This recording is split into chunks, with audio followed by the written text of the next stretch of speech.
Baik, bismillahirrahmanirrahim. Assalamualaikum warahmatullahi wabarakatuh. Waalaikumsalam warahmatullahi wabarakatuh. Selamat malam teman-teman semuanya. Alhamdulillah hari ini kita bisa bertemu lagi dalam acara Gela Maca Menyapa episode 15 ya, yang spesial. Mengapa spesial? Karena kali ini kita kedatangan tamu dari Sekolah Indonesia Luar Negeri. Satunya di Den Haag, Ibu Ponco dan Pak Nayudin di Sabah, Malaysia ya. Mungkin nanti kita akan mengenal lebih jauh seperti apa sih kondisi pelaksanaan pembelajaran jarak jauh yang dilaksanakan mungkin di tempat Ibu Ponco maupun Pak Nayudin bertugas. Nah, untuk lebih jelas dan lengkapnya, saya akan serahkan semuanya kepada Bapak Moderator kita, Kapten Literasi. Salam literasi. Maka silakan Kapten. Ya, salam literasi. Oke. Assalamualaikum warahmatullahi wabarakatuh. Waalaikumsalam warahmatullahi wabarakatuh. Ya, terima kasih kepada host kita Pak Andi ya, luar biasa.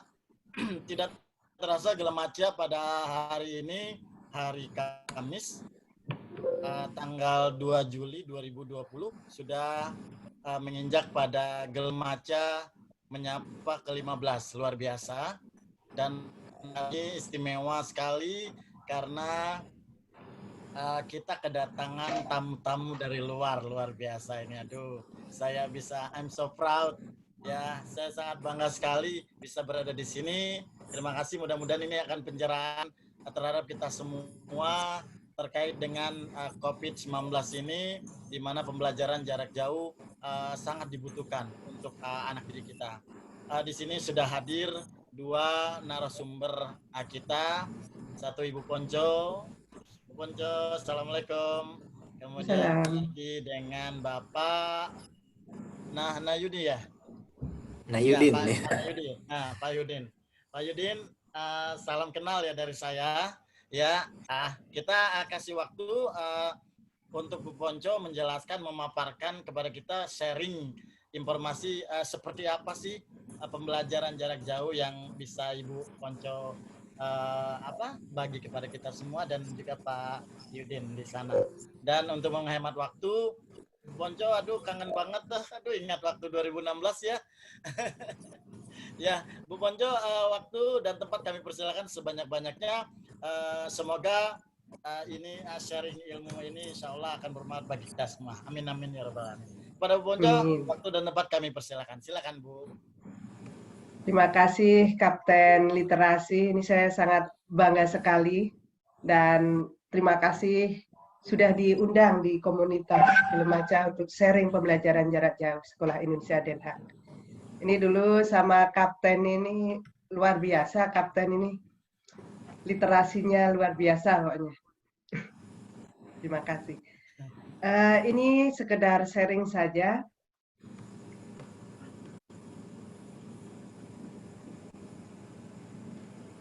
Ini langsung nih, ini praktek walaupun daring, walaupun online, pencerminan terhadap sumbu X. Nah, mereka hanya saya ajak, tubuh kalian menjadi sumbu X, silahkan tangannya dicerminkan lewat sumbu X gitu. Jadi tidak melupakan, tetap kontekstual. Nah, untuk mengenal Sekolah Indonesia Den Haag ini, Sekolah Indonesia Den Haag itu terdiri dari kelas reguler dan PJJ. Nah, PJJ SD itu sejak 2008. Jadi kami sudah tidak asing dengan pengajaran jarak jauh.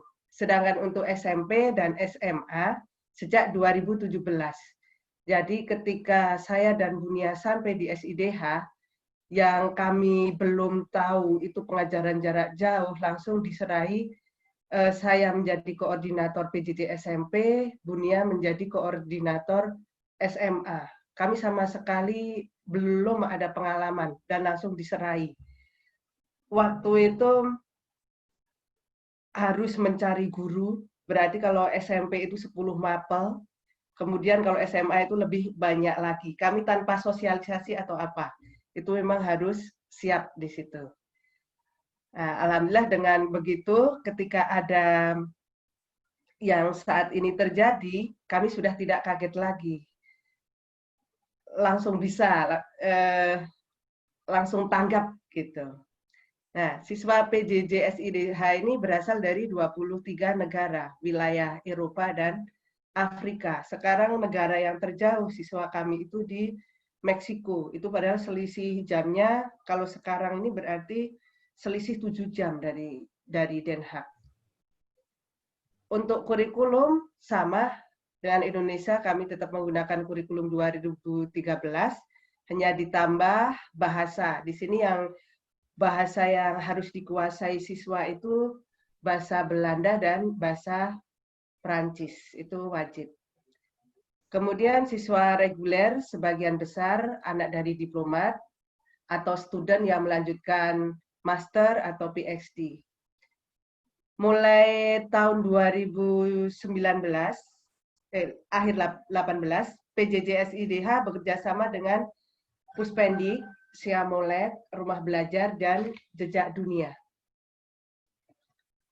Nah, ini diinformasikan sejak tanggal 16 Maret, mungkin kalau di Indonesia 17 Maret ya, edaran menteri ya. Kami sudah dari 16 Maret pembelajaran dilakukan secara online. Hari Jumat sore dari PLT Kepsek bilang kita harus daring. Jadi kita hari Sabtu itu langsung yang wali kelas reguler langsung membuat kelas maya, langsung sosialisasi ke siswa-siswa, dan Senin langsung bisa. Dan alhamdulillah karena kami sudah ada PJJ sejak lama, siswa-siswa pun tidak asing dengan PJJ, langsung bisa menyesuaikan. Untuk ujian sekolah SMP ini kebetulan secara online, dilakukan secara online karena sudah dilakukan online 16 Maret. Ini kita mulai tanggal 28 Maret. Kemudian karena siswa sudah tidak asing, kegiatan pembelajaran sesuai jadwal. Jadi kami pembelajaran efektifnya dari pukul 9 sampai pukul 4 sore. Nah sudah, itu tetap 4 sampai 9 dengan jadwal yang tetap. Yang agak berbeda mungkin kegiatan Ramadan dikurangi 10 menit. Ini walaupun kita reguler tetap dikurangi 10 menit. Kemudian kegiatan Ramadan dilakukan secara online yang biasanya 3 hari, jadi 1 hari hanya pengajian saja. Kemudian ujian kenaikan kelas dilakukan secara online. Nah, tahun ajaran baru ini direncanakan pembelajaran tatap muka. Hari ini kebetulan juga sedang rapat, ini baru merencanakan biaya atau program yang akan diajukan ke BOP dan Dipa Aktifbud. Tapi saya sudah izin, nggak apa-apa. Nah, aplikasi yang digunakan untuk mendukung pembelajaran secara online, karena murid kami satu kelasnya paling banyak itu 8 orang, jadi Skype aja sudah cukup. Hanya kita langsung buat kelas itu Skype udah cukup.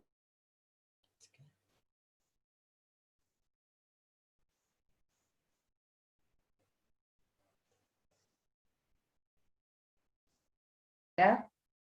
Kalau matematika saya pernah menggunakan Microsoft Snip and Sketch ini sebagai papan tulis online. Kemudian Microsoft Form.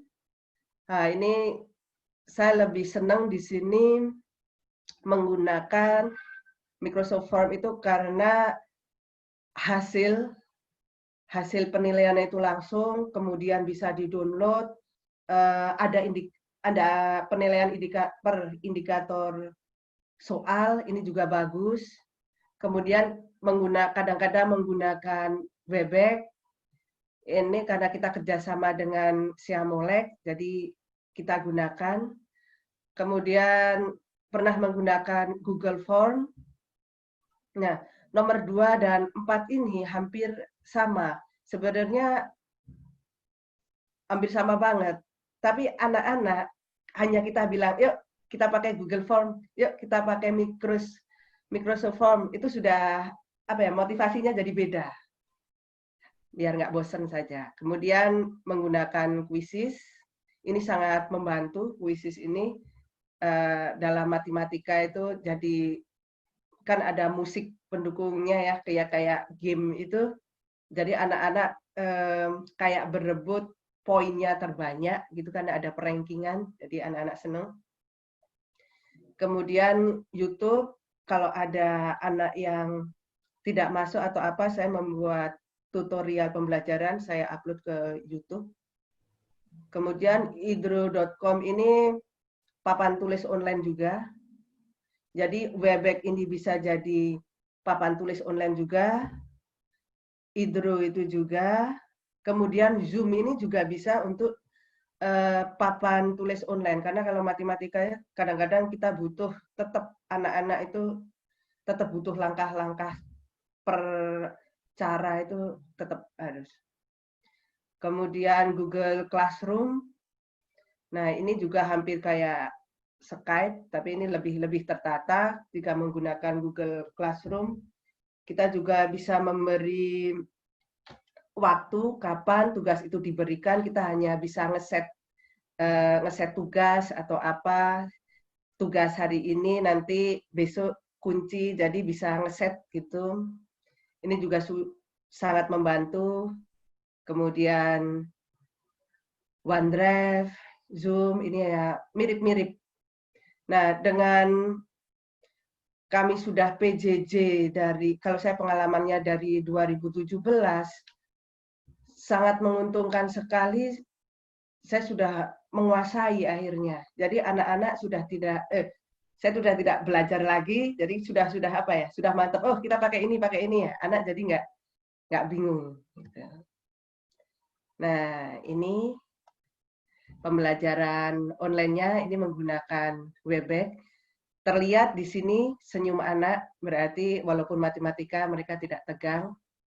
Hubungan dengan siswa, yang pertama saya mesti tanya kabar, seandainya nggak ada yang masuk atau apa, langsung ditanyakan kabarnya, coba dicek kenapa, gitu. Kemudian hubungan dengan lingkungan, kalau yang sekarang sudah mulai bisa keluar di sini. Tapi anak-anak kemarin itu masih untuk pergi bareng atau apa, biasanya anak-anak itu hari Sabtu pergi bareng atau apa, itu belum berani. Nah, karena kami sudah merencanakan tahun ajaran baru itu masuk sekolah, sementara dari rapat itu baru 4 ini, belum detail. Jadi baru disediakan hand sanitizer, cuci tangan dengan sabun. Jadi setiap ruang itu pasti ada hand sanitizer.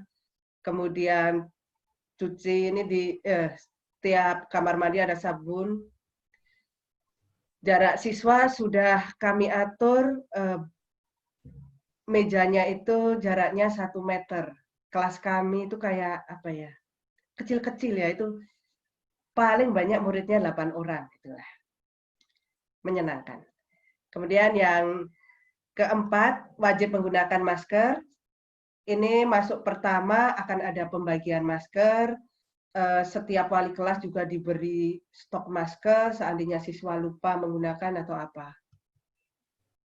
Nah, dengan kita sudah hampir 3 bulan ya kita mengalami pengajaran jarak jauh, tetap kita harus memperhatikan ada kolaborasi. Siswa ini sungguh di luar dugaan, kadang-kadang kalau disuruh ada kelompok, padahal siswa saya hanya 3 ya, yang kelas 11 IPA itu hanya 3 orang. Proyeknya ya udah 1 kelompok itu. Tapi sangat bagus sekali disuruh membuat video atau apa.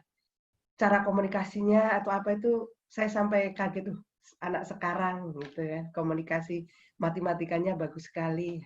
Nah, kolaborasi ini sangat penting bagi sekolah juga. Mungkin sekolah Bapak Ibu sekarang itu Microsoft Office 365 itu baru jor-joran untuk kerjasama. Manfaatkanlah. Jadi sekolah sekarang ini sangat diperhatikan dari berbagai sektor. Nah, untuk critical thinking, walaupun kita PJJ, tetap tetap kita latih. Kalau di matematika tentang grafik itu, kenapa ya ini kok naik terus? Kenapa yang negara ini kok turun ya, yang gitu-gitu. Nanti anak-anak bisa menjelaskan, oh yang horizontal apa, yang vertikal apa, itu bisa. Nah, ini tadi udah sedikit saya singgung tentang saling memperhatikan. Jika ada siswa yang tidak masuk atau kelihatan pucat apa batuk, langsung kita ada kepeduliannya. Lebih daripada pas kita tatap muka, kita malah lebih care di ketika PJJ ini. Sakit sedikit aja langsung, aduh, ini sudah ada, gitu-gitu. Kemudian communication atau komunikasi. Ini guru dan siswa, ya kebetulan itu juga, karena siswanya sedikit kami. Jadi komunikasinya lancar, hanya beda dari 3 anak, yang 1 anak yang laki-laki itu yang agak kurang. Makanya saya banyak sekali komunikasi dengan yang 1 ini. Jadi guru sama siswa komunikasinya bagus, kemudian jika ada kesulitan atau apa, yang 1 ini kadang-kadang internetnya, kadang-kadang kan di daerah Pilbrah atau apa itu, anginnya kencang atau apa, nanti kita ada apa ya, kayak tugas tersendiri kalau dia sinyalnya agak-agak terputus seperti itu. Nah, dengan komunikasi yang bagus, siswa itu tetap bisa mengikuti pelajaran yang kita beri. Nah, ini kreatif ya, seperti tadi itu anak-anak saya buat kolaborasi, silahkan buat kelompok ya, 1 kelompok 3 orang, 1 kelas 3 orang, membuat video menjelaskan suatu masalah, ternyata pokoknya mengagetkan, luar biasa. Nah, ini budaya, tetap budaya sopan santun, budaya tata tertib itu tetap kita jaga walaupun kita PJJ. Kadang-kadang yang pertama kali itu anak-anak menggunakan baju tidur. Kemudian ada yang rambutnya udah gondrong seperti itu. Nah, kita tetap memperhatikan seperti itu. Jangan lupa potong rambut, bajunya walaupun PJJ harus tetap rapi seperti itu. Nah, mungkin prinsip pembelajaran saya tidak akan menjelaskan detail. Kita mungkin mengambilnya tidak semua karena kita pengajaran jarak jauh. Mungkin di sini kita ambil yang di konstruktivismenya reflection aja, setelah pembelajaran ada refleksi. Kalau pakai Microsoft gimana anak-anak, cocok nggak? Kalau menggunakan ini cocok nggak? Seperti itu. Kemudian kadang-kadang saya menggunakan asimilasi akomodasi, kadang-kadang gimana ya, ini kita udah 2 bulan stay at home, kalian nggak pengen keluar atau apa? Nanti ada perbedaan, kalau keluar nanti kena, kalau enggak, karena anak-anak kadang-kadang bosan Bu. Nah, tinggal kita buat asimilasi akomodasi, nanti mereka akan berpikir, oh kalau keluar rumah efeknya berarti mending bosan atau mending keluar rumah, seperti itu. Nah, proses pembelajaran melalui interaksi sosial, nah, karena murid kami sedikit ya, hanya kelompok itu seperti itu aja. Nah, ini dari care itu ya. Murid saya itu 1 bulan rambutnya bisa tumbuh seperti itu. Akhirnya, potong rambut. Ini ibunya ini yang motong. Akhirnya kita kasih jempol, oh bagus, seperti itu. Tapi untuk kaos itu yang susah. Nah, ini pembelajaran secara online, menggunakan strip and sketch, kemudian yang ini menggunakan quizzes. Mereka tetap serius karena waktunya saya atur, jadi walaupun kita tetap menyemangati, ayo jangan gini sampai segini, mereka tetap serius. Kita sesuai target. Secara tidak mereka sadari waktunya habis seperti itu. Nah, ini kegiatan Ramadan online kemarin. Ini ini belakang sekolah. Jadi sekolah kami itu seperti rumah. dan termasuk cagar budaya. Jadi tidak boleh dibangun walaupun ruang tanahnya 13.000 meter persegi, tapi tidak boleh dibangun. Ini sangat luas sekali. Budaya tetap kita, malah mungkin yang dari luar negeri lebih getol. Dulu saya nggak seneng banget nari, akhirnya anak-anak juga yang tadinya yang namanya pencak silat nggak suka di situ jadi ikut seperti itu. Ini budaya tetap kita, ini pengenalan budaya di sekolah lokal, kemudian ini hari guru tetap kita pakai tumpeng. Nah, ini Taimun itu sangat membanggakan bagi SIDH karena tanpa seleksi siapa murid yang ikut silahkan. Padahal satu anak itu per anak 275 euro. Itu gratis dari sekolah. Dan ini di hampir 100 negara lebih yang mengikuti. Tahun kemarin sekitar 3.500, salah satu siswa kami itu menjadi ambasador.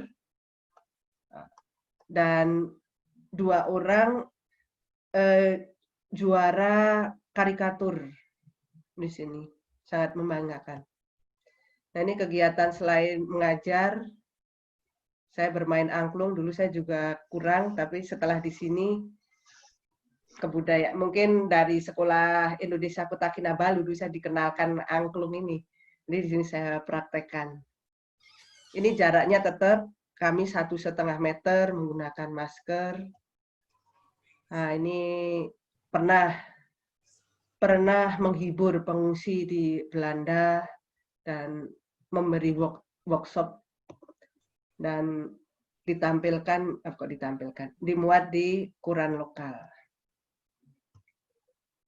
Nah, untuk di Netherlands sebagai gambaran saja, ini aturan-aturannya dari 11 Mei yang boleh, sekarang 1 Juli saja.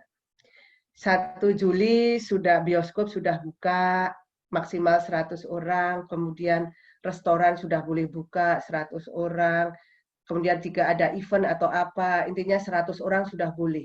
Kemudian karena 1 Juli itu masih 100 orang, kemungkinan 17 Agustus, peringatan 17 Agustus besok, mungkin tidak boleh karena biasanya 500 orang sampai September ini. Di sini mau diadakan atau tidak, belum tahu. Kalau 1 September, ini hampir semua sudah diperbolehkan. Lebih dari 500 sudah boleh. Nah, baiknya di Belanda itu apa-apa diem-diem, nggak heboh sebenarnya. Ini kalau dilihat, yang meninggal itu udah 6.113. Yang terkena 50.000. Tapi udah hampir 1 bulan ini, kadang-kadang hanya 100, tidak ada. Ini per hari ini tidak ada. Di sini nggak hebohan. Pernah per hari itu 1.600. Itu aja tetap diem-diem. Selama COVID seperti ini, jaraknya 1,5 meter, yang melanggar itu banyak sebenarnya. Yang melanggar itu banyak, apalagi yang nenek-nenek sama kakek-kakek. Di sini kan rata-rata laki-laki itu daya hidupnya umur 86 tahun, kemudian yang wanita atau perempuan itu umur 89, itu rata-rata segitu. Jadi umur 90 itu banyak. Kalau di rumah saja itu nggak betah. Kemudian mulai 11 Mei sudah sekolah, tapi kami belum menggunakan masker. Kemarin 1 Juni denda 250 euro. Nah, di sini tuh hampir kayak Indonesia sebenarnya, banyak melanggar. Kemarin juga ada demo banyak orang tanpa masker, tapi nggak dimuat. hebatnya di sini nggak dimuat, diem gitu aja. Karena apa-apa denda kan. Memuat yang apalagi menghina pemerintah ya sudah itu dendanya banyak sekali. Nah ini aturannya ada garis-garis seperti ini 1,5 meter. Ini salah satu restoran di Amsterdam, ada kayak pembatas-pembatas itu. Kemudian kemarin saya jalan-jalan ini ada bendera dan tas. Ini artinya rumah ini anaknya sedang lulus kuliah. Jadi di sini kuliah itu suatu kebanggaan karena kebanyakan di sini lulus SMA. Mungkin itu saja dari saya. Kita sebagai guru harus tanggap, tanggon, trengginas. Karena di sini komunitas gelem maca. Kalau saya bacanya gelem moco. Nah, quote-nya tanggap, tanggon, trengginas. Tanggap berarti kita sebagai guru memiliki intelektual, keahlian, kemampuan, pengetahuan, dan profesionalisme yang tinggi yang bisa mendidik siswa. Kemudian kalau tanggon berarti memiliki mental yang baja. Jika siswa kita sebagai motivator berbagai macam karakter anak. Kemudian trengginas di sini berarti memiliki sifat kuat yang di sini yang dapat diartikan lebih luas sebagai kesanggupan pengemban tugas di berbagai medan situasi dan keadaan. Jadi cocok sekali ini. Kita harus tanggap, tanggon, trengginas. Terima kasih. Thank you, well. Alhamdulillahirrahmanirrahim. Terima kasih banyak nih Bu Ponco. Luar biasa ya penjelasannya mengenai bagaimana pembelajaran jarak jauh yang sudah dilaksanakan di Den Haag ini. Luar biasa. Ternyata PJJ ini udah lama sekali ya dilaksanakan dari tahun berapa tadi 2017 ya mulainya. Ya, kalau SD 2017. Oke, siap. Luar biasa. Dan ada lagi penjelasan yang mungkin di sini tidak ada, ternyata Bu Ponco menjelaskannya bagaimana. Ya, halo. Tadi sempat hilang, Pak. Ulang lagi, Pak. Ya, oke. Luar biasa ini ada slogan dari Bu Ponco terakhir tadi ada 3T ya. 3T ya. Ada tanggap, tanggon, dan trengginas. Trengginas. Trengginas ya. Oke, luar biasa ini. Terima kasih Bu Ponco, luar biasa. Mudah-mudahan mencerahkan bagi kita guru-guru yang ada di Kota Cirebon maupun di Jawa Barat ataupun di seluruh Indonesia yang sekarang memang lagi mencari ide-ide bagaimana program pembelajaran jarak jauh yang bisa kita terapkan di tempat kita masing-masing. Luar biasa. Terima kasih Bu Ponco. Untuk pertanyaan nanti kita keep dulu. Nanti ke Pak Nayudin dulu menjelaskan materi beliau. Nanti setelah itu langsung pertanyaannya. Siap-siap kepada semua peserta untuk mempersiapkan pertanyaan buat dua pembicara hebat ini. Terima kasih kembali Bu Ponco. Dan waktu berikutnya akan kami berikan ke Bapak Nayudin atau Pak Yudin. Pak Yudin, waktu dan tempat kami persilakan. Terima kasih Pak Yudin. Silakan. Baik.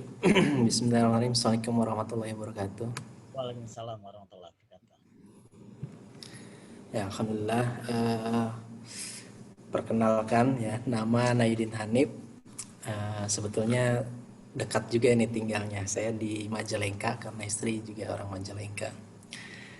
Ya, untuk Sekolah Indonesia Kota Kinabalu ini kalau tadi berbicaranya di kota ya ini mungkin agak ke desa sedikit lah. Jadi walaupun luar negeri tapi suasana agak pinggiran sedikit lah.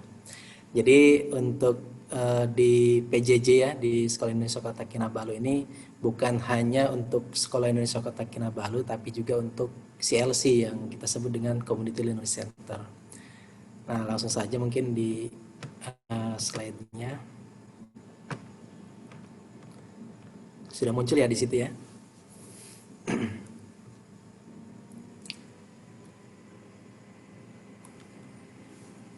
Ini sedikit saya jelaskan terkait dengan kondisi di SIKK, kita sebut SIK dan CLC. Yang pertama, sebaran sekolahnya walaupun SIKK ini sekolah induknya, tapi cabang-cabangnya atau cawangan orang sini sebut itu ada di 3 perwakilan, yaitu di Kajari Kota Kinabalu, Kajari Kucing.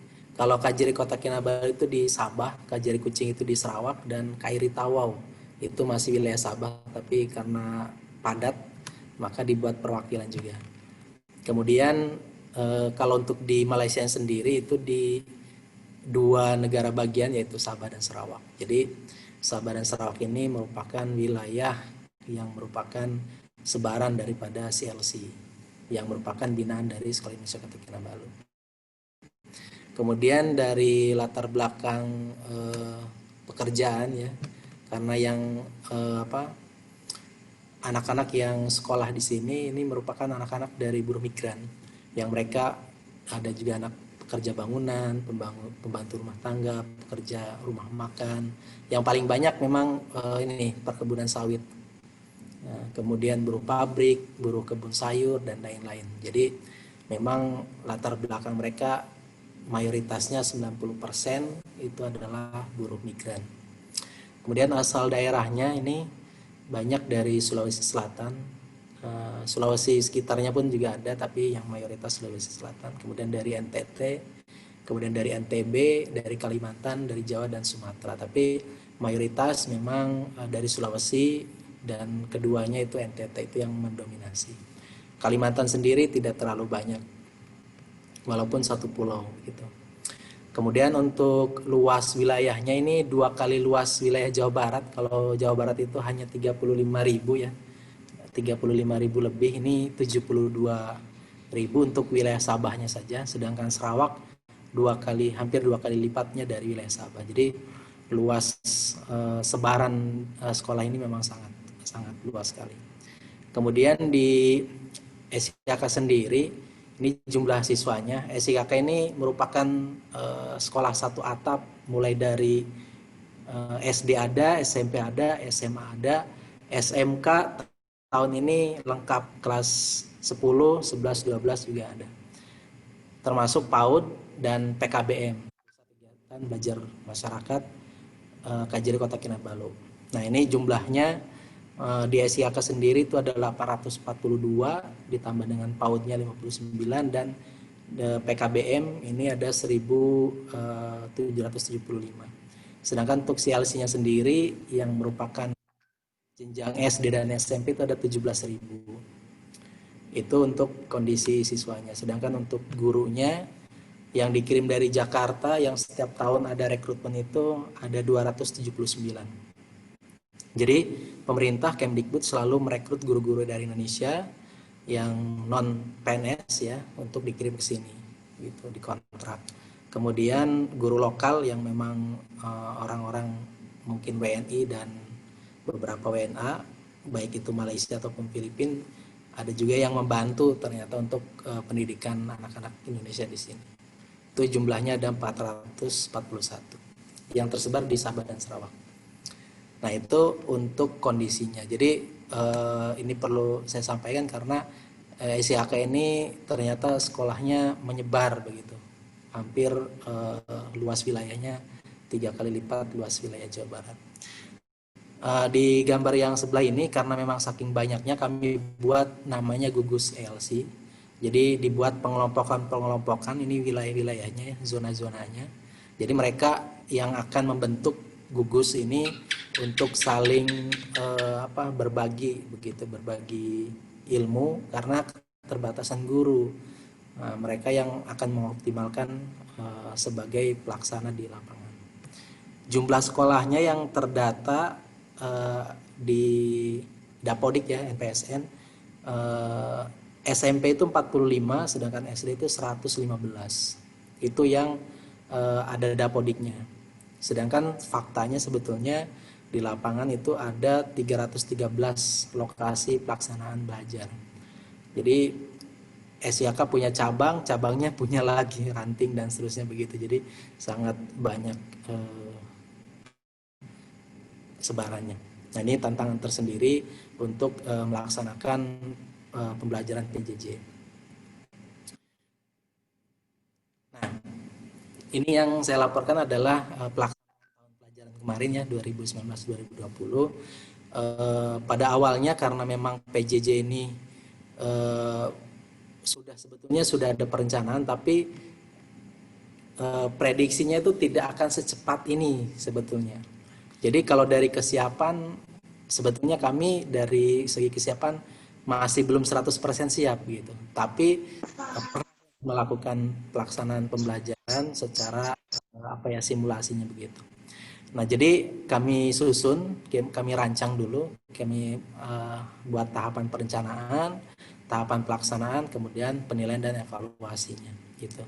Nah, untuk tahap perencanaan ini kami masih mencari-cari apa sih platform yang akan digunakan.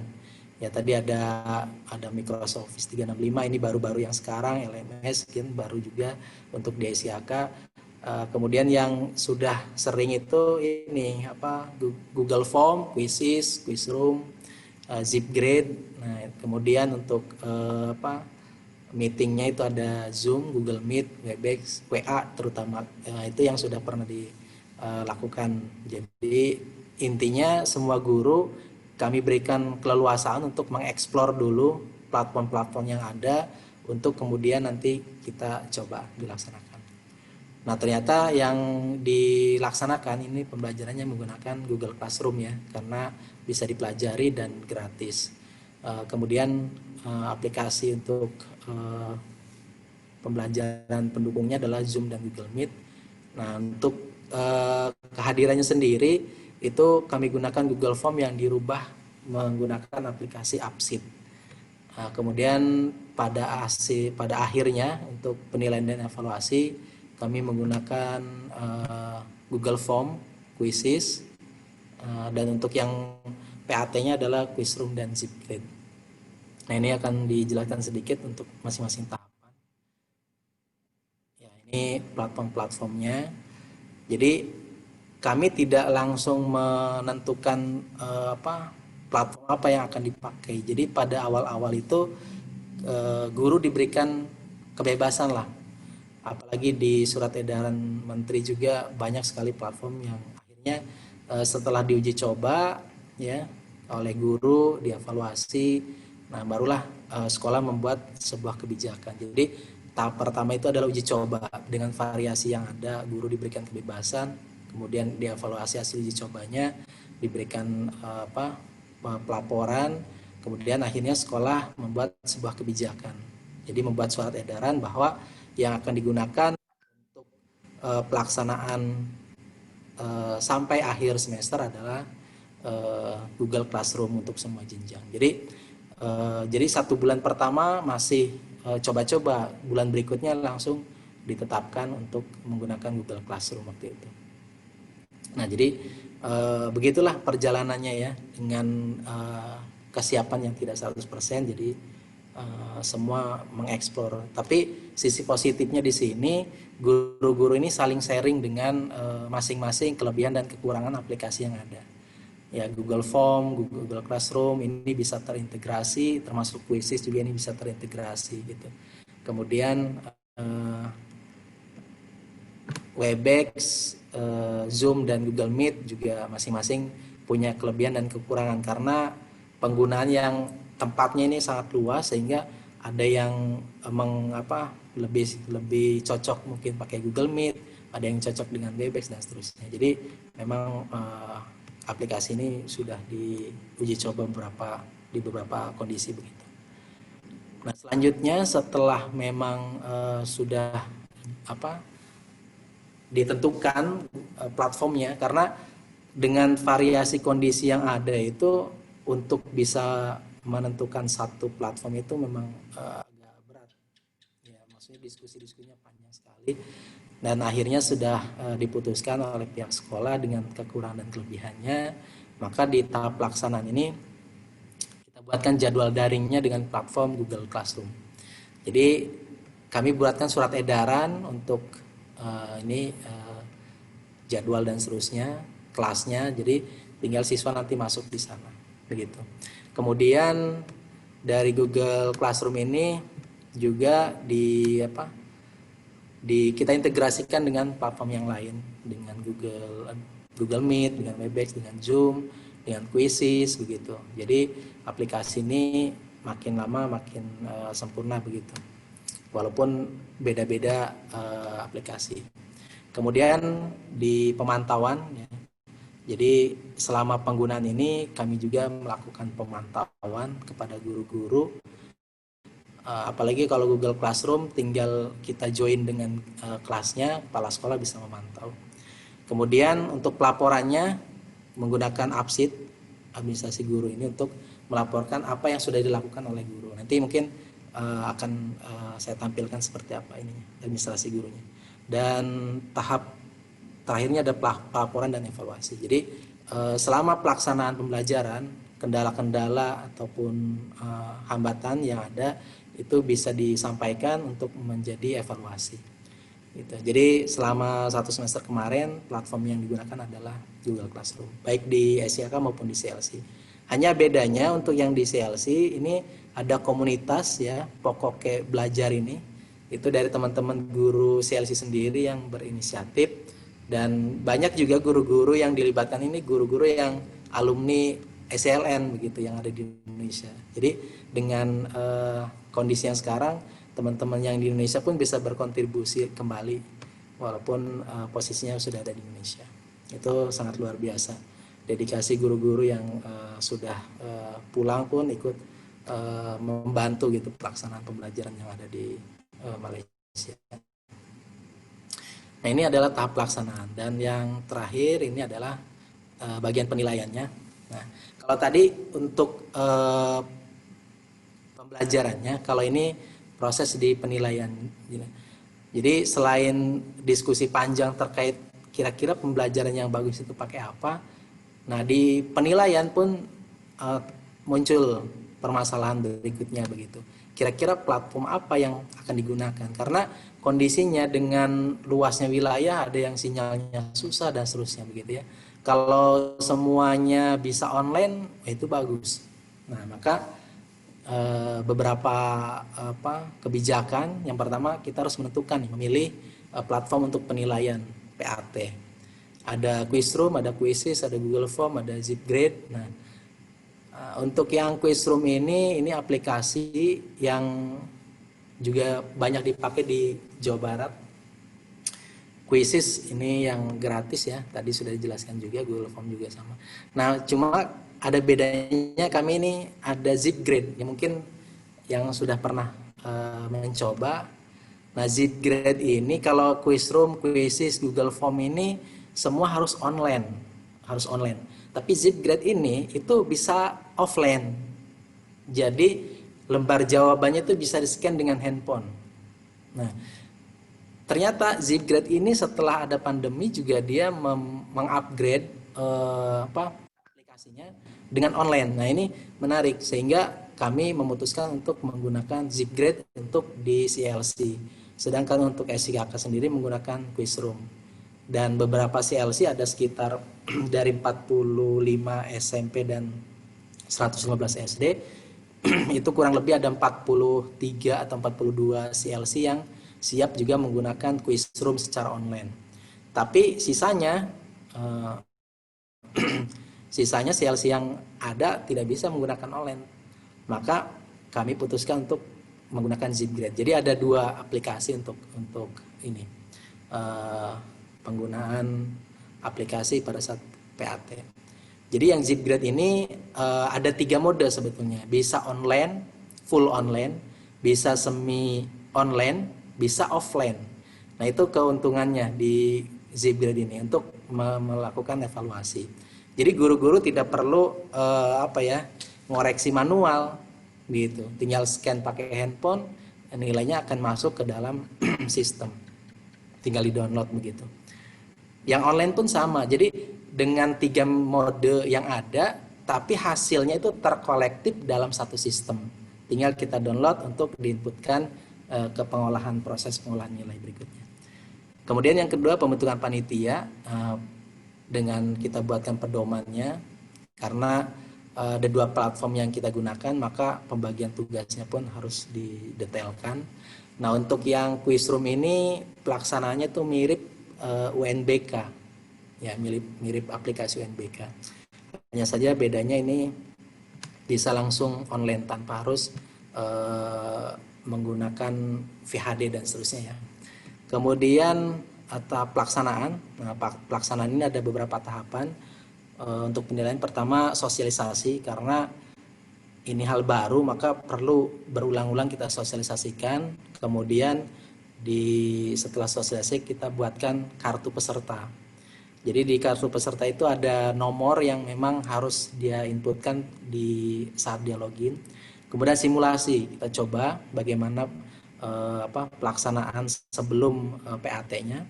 Kita uji coba dulu, kemudian kita evaluasi dan laksanakan.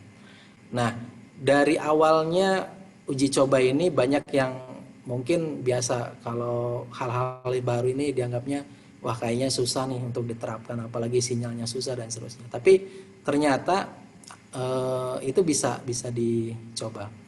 Termasuk masalah handphone, ini pasti ada juga permasalahan. Masalah handphone, masalah sinyal, masalah pulsanya, masalah banyak sekali yang menjadi catatan. Tapi pada saat pelaksanaan dari 800 lebih ya siswa yang ada di SIAK, hanya 3 anak saja yang memang bermasalah. Bermasalah ini pertama karena yang SMA ini anaknya patah tangannya. Jadi memang tidak bisa ikut ujian dan susulan diantarkan soalnya. Yang 2 lagi memang tidak punya handphone. Nah, akhirnya soalnya diantarkan. Dan luar biasanya ternyata dengan pelaksanaan online yang biasanya tidak orang tua mungkin tidak kurang ya kepeduliannya terhadap anak. Nah, dengan kondisi memang harus online dan seterusnya, orang tua terpacu juga untuk membelikan handphone anaknya dan seterusnya. Artinya kepedulian pendidikan ini bukan hanya dari sisi pihak sekolah, tapi ternyata pihak orang tua berjibaku untuk memberikan yang terbaik pelayanan pendidikan pada anaknya begitu. Jadi ada sisi-sisi yang di luar dugaan begitu, yang awalnya kita khawatirkan anaknya tidak bisa ujian karena memang tidak punya handphone dan seterusnya, ternyata semua terjawab dengan terbantahkan begitu. Jadi semua ternyata berjalan dengan baik. Jadi hasil evaluasinya dari 6.689 siswa yang ikut PAT secara online ini, yang bisa lancar adalah 93% saja. 7%-nya itu semi online. Nah, kalau yang lain-lainnya berarti yang offline. Karena totalnya itu lebih dari 20.000 siswa ya. Ini yang melaksanakan yang online-nya 6.000 ini hanya 93% yang online, 7%-nya semi online. Begitu. Jadi ini di tahap penilaian. Nah, yang tabel ini adalah jadwal yang kita berikan kepada siswa. Jadi ada waktu ujian dan ada tokennya. Jadi setiap mata pelajaran atau setiap tema-tema mata pelajaran ini itu ada token yang berbeda. Nah, untuk yang di SIKK tokennya dibuat oleh sistem. Kalau yang di bagian bawah ini yang kuning ini yang dibuat untuk CLC. Jadi sistemnya satu, jadi soalnya satu, tapi kita bisa duplikasi untuk dilaksanakan di CLC dan bisa dilaksanakan untuk SIKK sendiri. Nah itu, jadi pergerakan ujiannya itu bisa dipantau. Jadi di waktu yang sama berapa yang online, berapa yang bermasalah dan seterusnya itu ternyata bisa terpantau dengan satu aplikasi itu. Dan terbukti nih dari kekhawatiran kita awalnya dengan 6.000 anak akan online secara bersamaan, khawatir sistemnya akan down karena ini juga aplikasi baru yang sedang diuji coba untuk wilayah luar negeri dengan jumlah murid yang di luar biasanya di Indonesia. Jadi di Indonesia kalau muridnya mungkin satu sekolah itu 1.000 atau 2.000 lah. Kalau di sini ternyata lebih dari itu untuk pelaksanaan ujian di waktu yang sama begitu. Nah, itu juga setiap hari pantau oleh pembuat aplikasinya. Jadi ada sisi positif untuk pengembang juga bisa memantau kekuatan dari aplikasi yang dibuat oleh teman-teman yang ada di Jawa Barat. Nah, Zipgrade ini tampilannya Zipgrade. Nanti kalau misalnya kita mau explore boleh juga. Nah, ini dokumentasi saja. Kalau yang bagian ini bagian Google Classroom mungkin sudah biasa. Yang Quizroom ini aplikasi yang dikembangkan oleh teman-teman di Jawa Barat. Nah, yang pojok ini yang sebelah kanan ini yang Quizroom. Zipgrade. Nah, Zipgrade ini di sini tinggal kita buatkan kuisnya. Ya. Ada nama kuisnya apa? Nah, lembar jawabannya ini seperti Google Form linknya. Tapi bedanya kalau Google Form itu harus dibuat. Kalau ini sudah dari sistemnya. Tinggal nanti lembar jawabannya itu boleh pakai online, di klik linknya, boleh lembar jawabannya itu lembar jawaban kertas, tinggal nanti kertasnya kita scan karena kertasnya itu ada barcode-nya. Nah, itu untuk pelaksanaan. Nah, ini anak-anak di CLC ya. Jadi yang munculkan ini anak-anak yang di CLC saja. Kemudian saya ingin tunjukkan beberapa aktivitas ujian. Ya, ini. Nah, ini selama pandemi ya. Ini pelaksanaan. Kalau ini anak-anak SIKK, tapi ada juga yang di ladang. Terutama paket, ada beberapa juga masuk. Jadi ini saya tampilkan. Ini kondisi anak-anak. Nah, ini cari sinyalnya ada di situ ya. Disitulah dia mereka kerja begitu, belajarnya. Jadi ya kondisinya agak lain. Pokoknya harus cari-cari sinyal. Ini cari sinyal di jendela, ini ada sinyal di jendela ya, di jendela dia ambil. Nah, pokoknya dengan keunikan masing-masing lah. Nah, ini yang sudah tua-tua ini yang ikut paket, yang masih muda ini ada yang SD, ada yang SMP begitu. Ini beberapa cuplikan ya. Ada yang pakai laptop, ada juga. Nah, ini jadi variatif ya kondisi di SIKK ini. Pekerja ini mandor mungkin ya, mandor ikut paket C ini. Nah, ini enjoy juga nih mandor. Ya, itu mungkin sekilas gambaran pelaksanaan PJJ ya. PJJ-nya di SIKK sementara masih menggunakan Google Classroom, tapi sekarang akan dikembangkan menggunakan LMS dengan yang Office 365 ini. Kita akan coba dulu kaji yang LMS ini sudah mulai diuji coba dan akan disosialisasikan ke teman-teman yang ada di CLC. Kemudian yang Office 365 ini baru pelatihan, masih proses besok hari terakhir untuk pelatihannya. Jadi untuk LMS sendiri sebetulnya kami mengadopsi yang ada di Jawa Barat, program SMA terbuka. Kami adopsi untuk pelaksanaan PJJ SMA di SIKK. Kemudian kita coba juga untuk yang di CLC. Antara SMP dengan program paket begitu. Kemudian yang sekarang lagi dikaji yang Office 365 itu mungkin akan menjadi kebijakan kepala sekolah berikutnya untuk pengembangan berikutnya begitu. Kalau misalnya dirasa lebih mudah, nanti kita akan tentukan dari dua platform ini akan mengerucut kemana, apakah LMS ataupun ke Office 365. Nah, kemudian bedanya dengan di Den Haag mungkin kalau di SIKK sendiri PJJ ini payung hukumnya memang belum, tapi kita mau coba dulu mudah-mudahan untuk pelaksanaan PJJ di SIKK ini bisa diakui ya secara resmi dari pemerintah begitu. Jadi itu saja mungkin sharingnya, kita lebih banyak nanti tanya jawab. Demikian, Assalamualaikum warahmatullahi wabarakatuh. Waalaikumsalam warahmatullahi wabarakatuh. Wah, luar biasa nih Pak Nahyudin. Sudah berbagi pada kita semua bagaimana kondisi PJJ yang dilaksanakan di sana ya. Waduh, kagum tadi lihat kegiatan-kegiatan anak-anaknya juga luar biasa dengan kendala-kendala yang dihadapin di sana. Nggak jauh beda ternyata dengan yang kondisi di sini juga sama. Pulsa lah atau kuota atau sinyal malah lebih parah ya tadi ya, sinyal di tempat saya luar biasa banget. Ini bisa menjadi pencerahan buat kita semua. Dan kepada Bu Ponco dan Pak Nahyudin, kita buka sesi tanya jawab ya pada kesempatan malam ini luar biasa.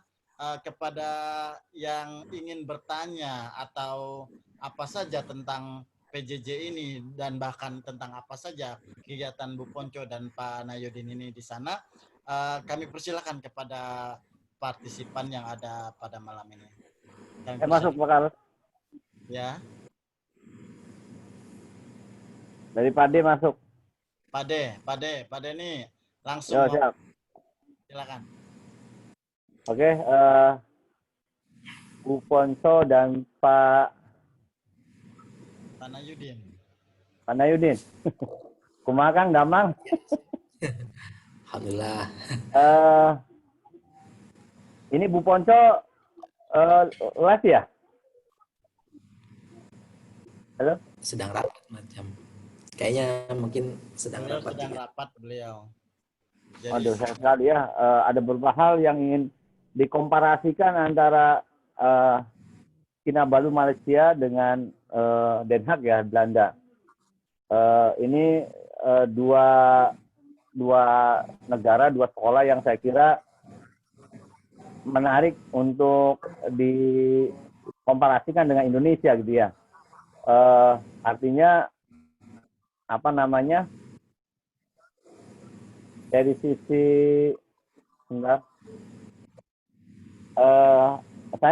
saya paling tidak ada 3 hal yang ini sharing di dalam kesempatan ini. Pertama dari sisi kebijakan new normal.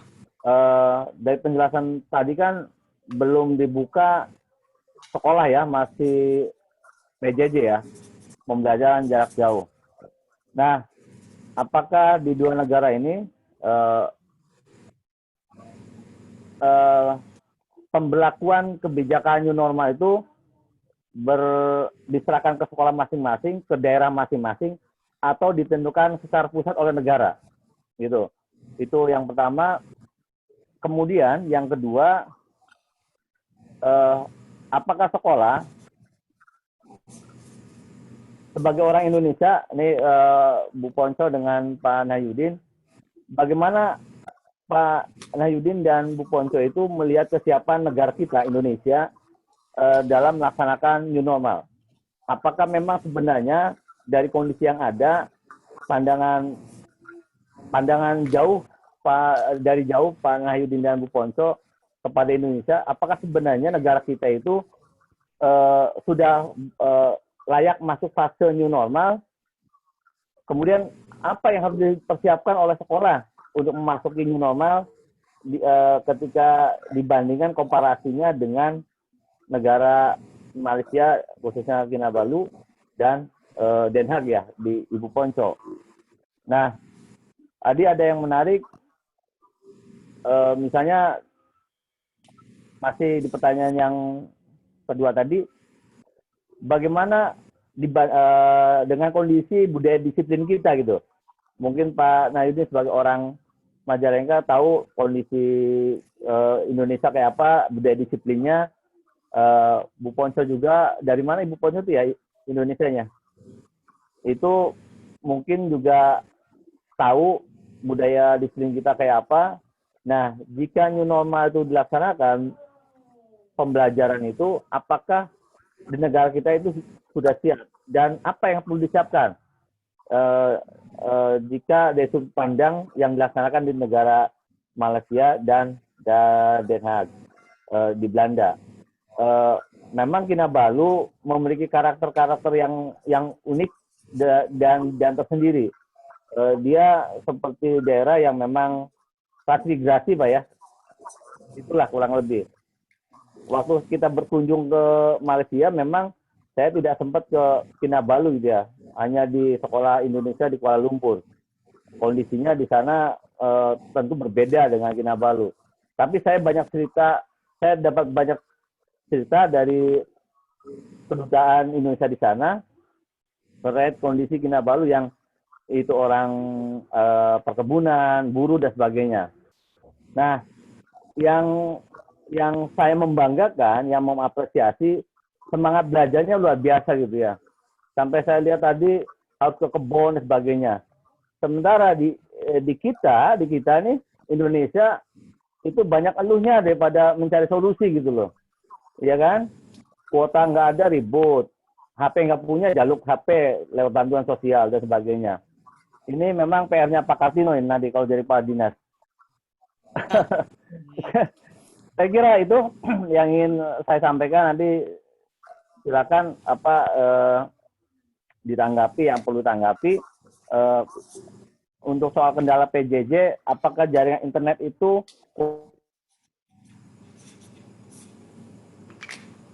atau memang harusnya memang masyarakat orang tua sendiri gitu loh yang memang harus perlu disiapkan. Terima kasih. Assalamualaikum. Nah, langsung saja Pak Najudin. Mungkin Bu Ponco lah Ya. silakan. Ini ada 3 pertanyaan mungkin yang utama ya. Pertama terkait dengan kebijakan new normal. Ini apakah kebijakannya oleh daerah atau sekolah ya? Sekolah karena satuan pendidikan masing-masing atau diatur oleh negara. Kalau untuk panduannya memang diatur oleh negara, oleh Kementerian Pendidikan Malaysia. Mereka membuat aturan, jadi sekolah akan layak jika dia memenuhi aturan sebagai berikut, ada daftarnya. Kemudian nanti setelah sekolah tersebut memenuhi kriteria yang sudah ditetapkan oleh kementerian, nanti akan dicek sewaktu-waktu. Nah ini bagusnya ini. Jadi yang akan ngecek ini nanti mungkin ada dari polisi ya di Indonesia, dari polisi, dari Jabatan Pendidikan Negeri Sabah kalau di sini, atau kalau di Indonesia itu dari Dinas Pendidikannya, kemudian dari Jabatan Kesehatan. Mungkin kalau di daerah-daerah melibatkan juga mungkin puskesmas dan seterusnya begitu. Nah itu akan mengecek kalau memang sekolahnya itu tidak layak pada pra-nya belum layak, sarana prasarana yang harus ada, hand sanitizer tadi misalnya, kemudian jarak yang sudah dibatasi di garis, daerah-daerah mana yang ngantri misalnya di depan toilet dan seterusnya tidak ada batasan-batasannya, maka tidak boleh dibuka. Tapi kalau misalnya dari sarana prasarananya sudah ada pintu masuknya dari mana, pintu keluarnya dari mana, jarak meja, kursi, kemudian gurunya dan seterusnya itu sudah diatur dalam satu ruangan, kapasitasnya satu ruangan 20 murid, dan setiap meja itu harus ada nama, dan anak-anak tidak boleh berpindah gitu ya, aturannya begitu. Setiap anak ada mejanya khusus, ada namanya, tidak boleh berpindah. Kemudian waktu istirahatnya tidak boleh berbarengan setiap kelasnya. Jadi setiap kelas boleh istirahat tapi di waktu yang berbeda. Jadi kalau ada 10 kelas berarti ada 10 waktu istirahat yang berbeda begitu.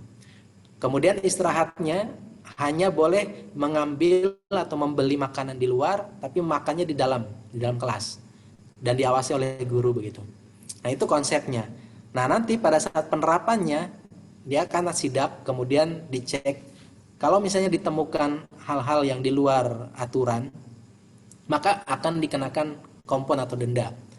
Nah di situ ketika ada angka denda sekian, nah maka siap-siaplah sekolah akan ditutup. Berapa dendanya berapa Pak? Kalau yang ditemukan perorangan, itu satu orang itu kena 1.000 ringgit, itu berarti 3.500.000. Kalau sekarang mungkin 3.300.000 lah kursnya, 1.000 ya, 1.000. Nah itu kalau ditemukan sedang kumpul. Kalau di luar itu boleh maksimal itu tidak boleh melebihi dari 10 orang kumpul dengan jarak 1 meter ya, itu tidak boleh melebihi itu. Nah itu jadi memang sudah ada aturan-aturannya, ada batasan-batasannya yang disiapkan oleh negara. Tinggal pelaksananya ini ternyata mereka berkoordinasi dengan pihak-pihak yang ada. Kalau di sini kalau JPNS tidak bisa, itu dari PPD, pejabat pendidikan daerah. Mungkin kalau di Indonesia UPTD-nya mungkin ya. Itu jadi mereka akan berkoordinasi dan bagusnya ya semua akan tersistem begitu, terpotret. Mereka tidak akan istilahnya ada kong kali kong begini-begini ya, semua akan transparan, itu bagus. Kemudian yang kedua terkait dengan kesiapan Indonesia kira-kira siap, kalau saya rasa sebetulnya yang konsep yang dibuat oleh pemerintah di kementerian juga itu hampir sama semua, di Den Haag pun kayaknya sama aturan-aturannya. Hanya yang jadi masalah adalah penerapannya. Nah, kami yang di Indonesia, yang guru-guru di Indonesia yang ada di SIKK juga, ini juga was-was karena budaya kebiasaan ngumpul-ngumpul ini kan ya itu sudah biasa begitu.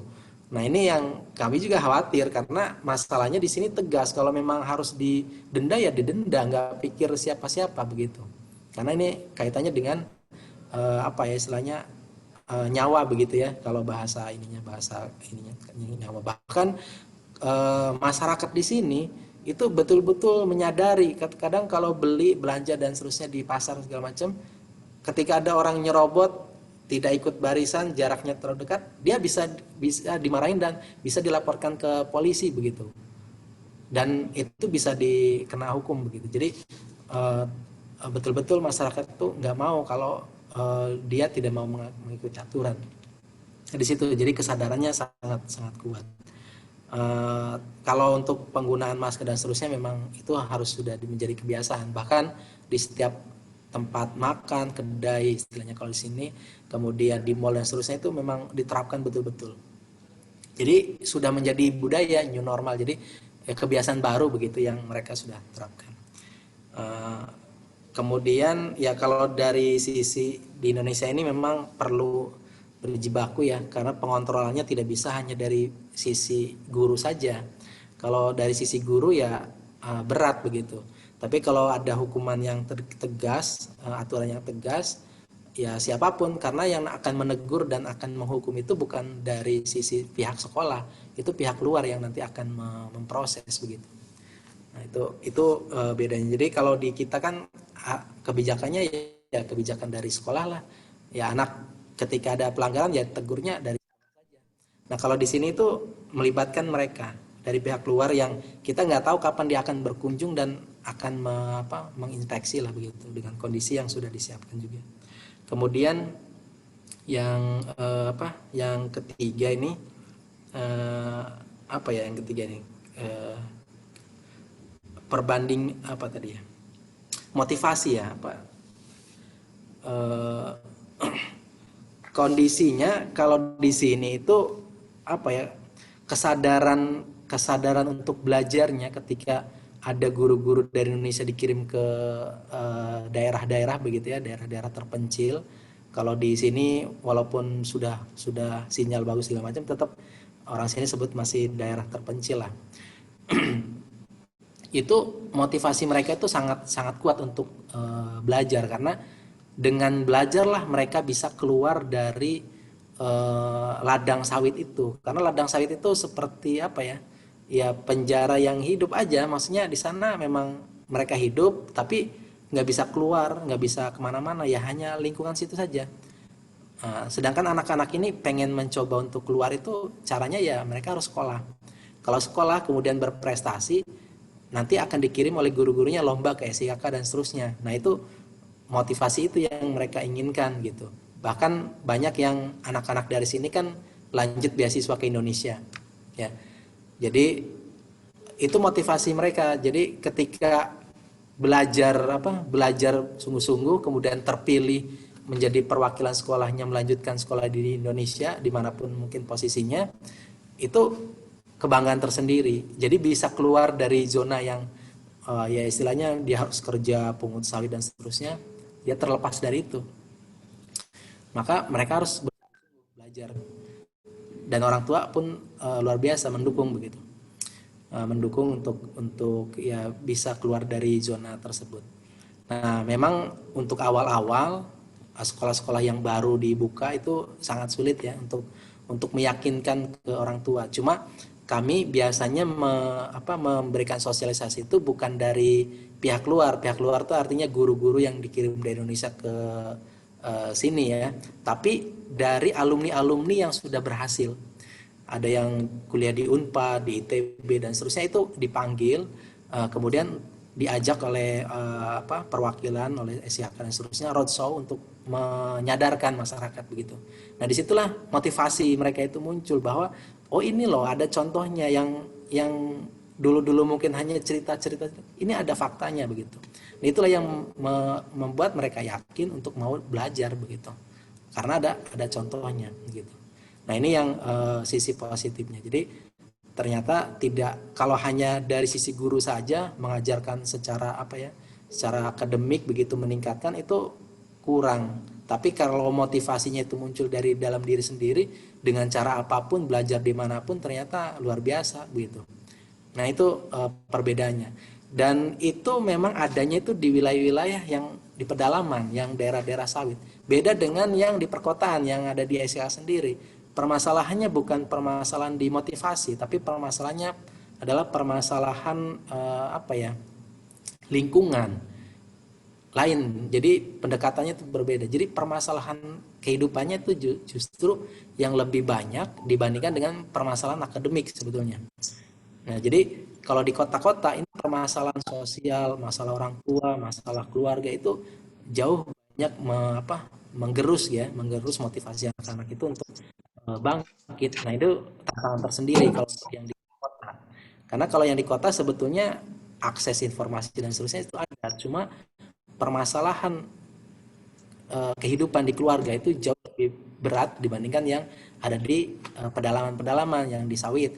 Kalau di sawit mereka dari segi segi kehidupan ya sudah enak lah dibandingkan dengan di kota. Di kota lebih keras begitu. Nah, itu perbedaannya. Tapi sama-sama ketika memang motivasinya itu bisa mengalahkan permasalahan yang ada, mereka juga bisa membuktikan bahwa kemampuannya itu seperti anak-anak kita yang ada di Indonesia lah begitu, bisa bersaing dengan yang normal begitu, dengan anak-anak yang normal. Itu saja mungkin yang pernah saya dapatkan ya dari pengalaman-pengalaman dan dari selamanya. Ya. Mungkin yang lain silakan. Ya, terima kasih Pak Nayudin. Ya. Terima kasih ya Pak Nayudin sudah menjawab pertanyaan dari Pak Denny. Tadi luar biasa, panjang dan dawa katanya ya. Panjang dawa sama baik ya. Ya, untuk Bu Ponco sepertinya tadi ada pesan beliau katanya beliau sedang ada rapat, kemudian jika ada pertanyaan silakan diketik aja di chat ya untuk bisa bertanya. Dan ini ada beberapa pertanyaan mungkin bisa Pak Nayudin wakilin ya, pertanyaan dari teman-teman bisa di kolom ini chat ini banyak sekali ada pertanyaan. Ini Bu Iis ya, ada 2 pertanyaan ini panjang juga ini. Bu Ponco dan Pak Nayudin, apa kendala tersulit yang dihadapi saat pelaksanaan PJJ? Kemudian ada sambungan lagi menurut Bapak Ibu Narsum, apakah yang menjadi penentu keberhasilan PJJ ini apakah berada di tangan guru, manajemen sekolah, atau kebijakan pemerintah? Nah, ini mohon pencerahannya, mungkin Bapak bisa menjawab. Untuk Bu Ponco mungkin sedang rapat ya. Kepada Bapak, punten Pak, kali-kali di sini sekali diulang kembali kesulitan yang paling kendala yang tersulit yang dihadapi saat PJJ itu apa, kemudian juga faktor penentu keberhasilan PJJ itu apa, dari guru kah, manajemen sekolah, atau kebijakan pemerintah? Silakan Pak. Baik, terima kasih pertanyaannya. Dimanapun tempat ya, kalau kondisi kita sudah nyaman, kemudian berubah dengan perubahan yang cepat begitu ya, ya kondisinya memang tidak enak. Nah, hal yang tidak enak ini yang menjadi salah satu penyebab kesulitan kita untuk bergerak. Itu sebetulnya. Jadi ketika kita memfokuskan satu program misalnya PJJ itu sama sekali semua teman-teman pun gimana sih cara melaksanakannya, bingung kan. Kalau kita berjibaku dengan kebingungan nggak bakal dilaksanakan. Tapi di awal saya pernah ceritakan tadi, kita bebaskan guru ini bisanya pakai apa sih ngajarnya gitu. Ada yang pakai WA, ada yang pakai Facebook, ya kan. Facebook juga bisa live juga. Ada yang pakai YouTube. Silakan dieksplor. Nah, dari semua pengalaman itu, kemudian kita sering ngobrol-ngobrol. Oh, bagus pakai ini, Pak. Bagus pakai ini, bagus pakai ini. Nah, dari diskusi itu akhirnya mengerucut gitu ya dengan kelemahan dan kelebihan yang sudah pernah dilakukan oleh guru-guru. Nah, karena apa? Guru-gurunya bergerak gitu. Bergerak dengan keadaan yang mereka tahu gitu. Nah, dari keadaan yang mereka tahu ini kita sharingkan, kita saling bagi tahu, kita berikan istilahnya sharing. Karena anak-anak kan kalau satu mode itu bosen juga, misalnya pakai WA terus bosen. Ketika pakai Zoom, wah pada penasaran gimana Zoom. Nah di situ mulai bergerak. Nah ternyata setelah semua bergerak, semua akhirnya bisa memahami begitu. Nah ketika sudah bisa memahami ini, ya akhirnya diputuskan masuk ke kebijakan. Jadi manajemen sekolah itu adalah pengambil kebijakannya.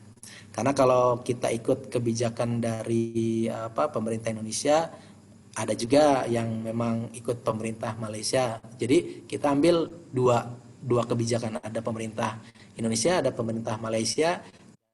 Manajemen yang akan memutuskan seperti apa nanti teknis pelaksanaannya begitu.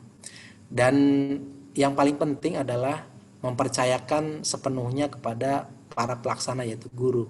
Jadi guru ini diberikan awalnya kebebasan dulu, kemudian setelah mereka sharing pengetahuan itu baru dikunci oleh sekolah, manajemen sekolah untuk melaksanakan A misalnya begitu. Kemudian didokumentasikan, diarsipkan, dijadikan satu sistem. Nah, mungkin saya share dulu ya sedikit aplikasi ya.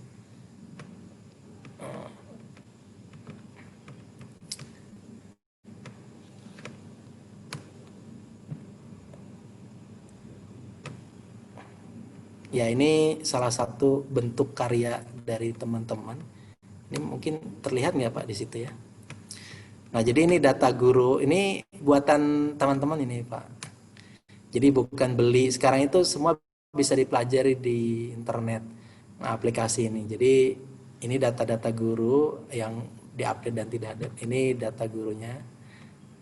Kemudian media yang dipakai.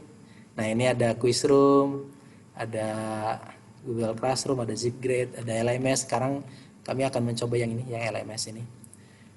Dan ini semua karya guru-guru. Jadi guru-guru ini ketika diberikan kebebasan, diberikan apresiasi karya, kemudian dipakai oleh teman-teman yang lain, itu ternyata bisa bergerak.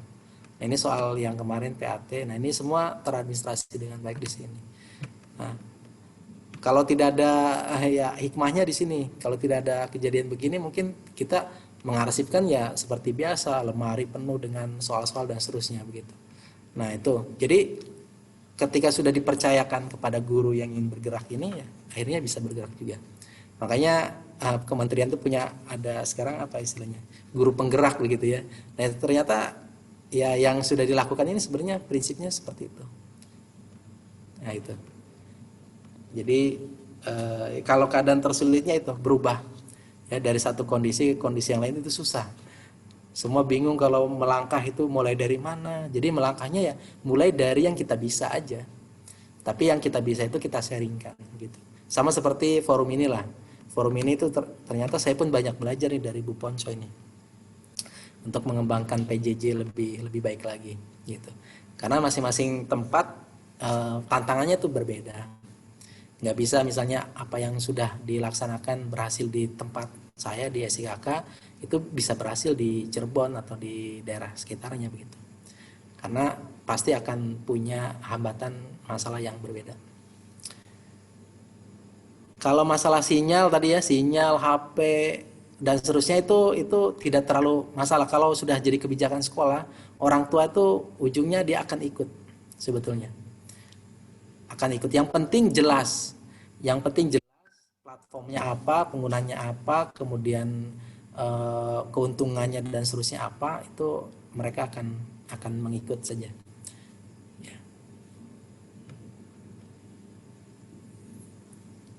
Ya, terima kasih Itu. Pak Nayudin. Ini apa jawaban dari pertanyaan Bu Is tadi? Ya mungkin bisa ditarik kesimpulan bahwa yang tersulit adalah ketika starting ya Pak ya, starting Ya. suatu perubahan ke arah yang kita inginkan. Dan di sini Bapak memberikan satu penjelasan bahwa segala sesuatunya diserahkan kepada guru dan diberikan kebebasan mereka untuk bisa mencari teknik apa yang kira-kira mudah dan gampang bisa digunakan dalam PJJ ini.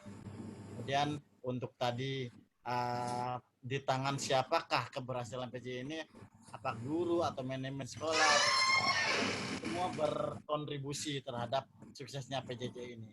Ya, dimulai dari kebebasan guru untuk memilih, kemudian juga sekolah yang melok dikunci ini apa yang akan dipakai untuk sekolah dalam program yang dalam situasi pandemik COVID-19 ini.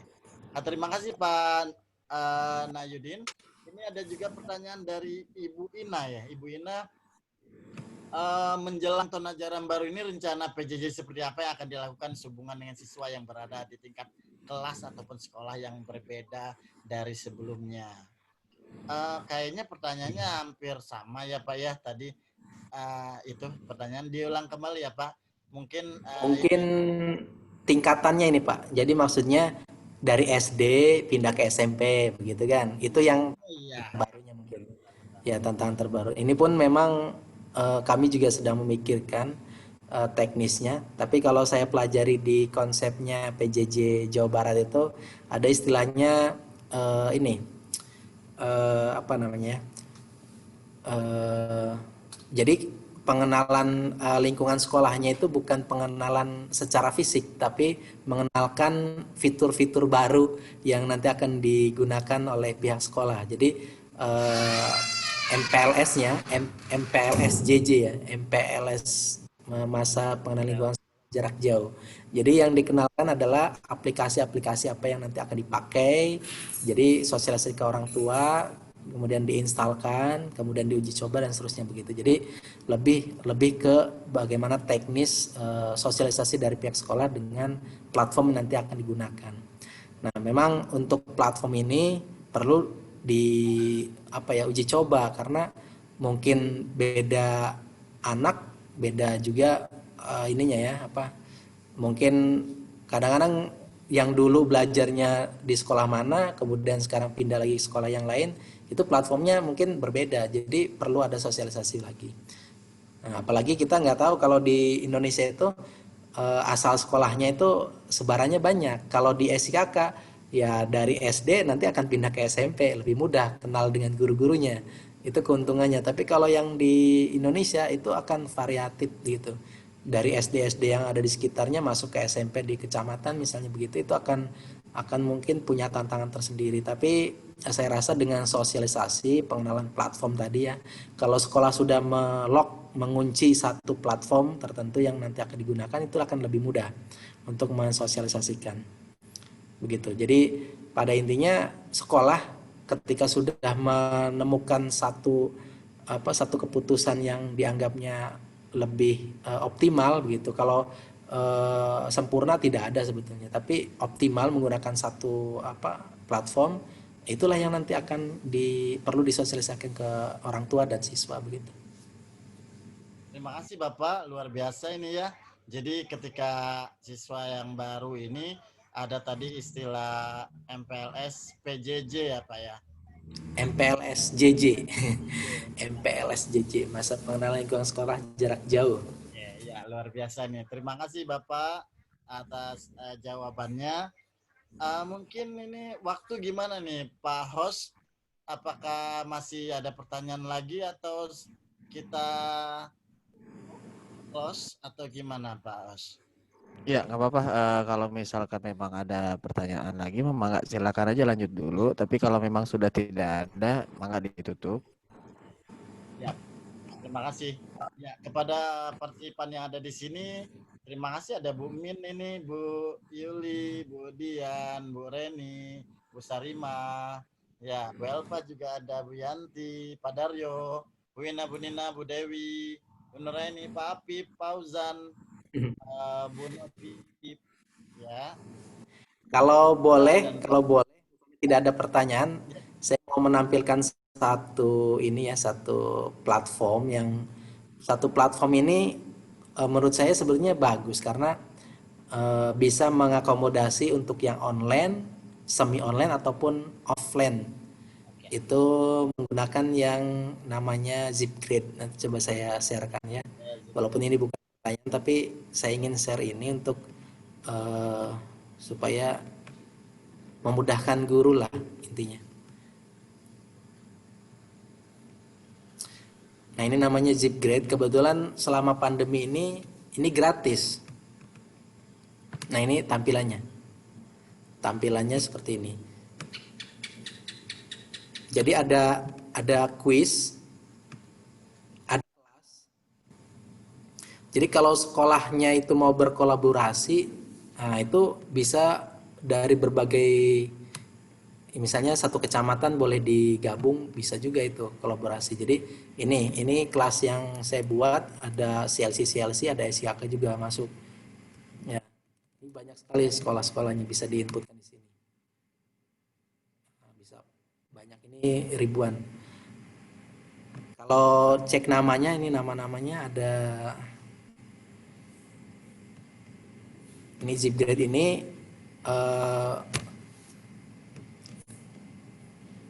biasanya berbayar, cuma selama pandemi ini tidak berbayar. Nah, ini jumlahnya nih, ada 3 seat ya. Ini 2.544. Ini siswa yang saya masukkan di sistem.